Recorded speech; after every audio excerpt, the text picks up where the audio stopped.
This is Senator Trivedi speaking for the first time this session. Judges and PO, please give an indication when you're ready.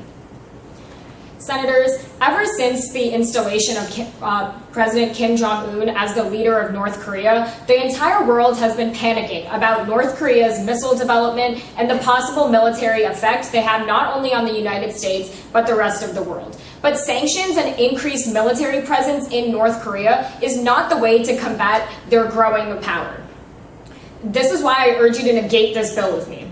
To refute Senator Booth's point, she said that sanctions haven't been properly enforced and that's why they don't work. And her solution to this was to simply enforce more sanctions. I'm here to tell you that that will simply not work. If sanctions did not work in the past, then there is absolutely no guarantee that adding more sanctions will combat their military presence. If the ones in the past aren't working, then even with proper enforcement, what's to say that they'll work now? Kim Jong-un simply does not care if sanctions are being placed on the country because the North Korean population is already starving and they're already oppressed. And through his previous actions, the world has seen that he does not have high regard for the people he's supposed to be helping. And if proper enforcement is a solution to sanctions that can be stopped, then why haven't they been properly enforced before? It's not the enforcement that's the problem, it's the simple presence of them that's the problem. And in 2016, the United Nations did unanimously opt to place sanctions on North Korea. But if this isn't effective enforcement, then there is no proper body of effective enforcement, considering that the United Nations and global cooperation is the greatest amount of enforcement there can be on North Korea. And if it still hasn't worked, then we have proven that sanctions are not the way to combat North Korea's presence. Additionally, the New York Times in 2016 wrote an analysis acknowledging that, saying that acknowledging Kim Jong-un as a threat only builds him up and tightens his grip on power. The American and South Korean officials said that the public silence reflected as an effort to avoid strengthening and encouraging Kim Jong-un, who has doubled down on nuclear program begun by his grandfather and father, has used it to tighten his grip on power and oppress the North Korean people even more. Publicly acknowledging North Korea's advances would play into Mr. Kim's ego and narrative that he can only protect his nation by not only defying other countries, but by building a nuclear arsenal. The last thing we want to do is to give Kim Jong-un any more power or even let him think that he has any more power over other foreign nations and his own people. Thank you, and I now yield the rest of my time to questions.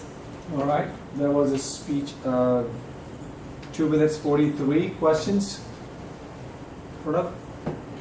Senator, isn't it true that we don't have to worry about Kim Jong-un gaining military power because we know that he won't start a war against us that he can't win because we do possess more nuclear warheads than North Korea does? Senator, as we've seen in the past, that Kim Jong-un has had very volatile actions and does things not really based on logic. So we can't really make the guarantee that he won't take military action against not only the United States, but against our own allies.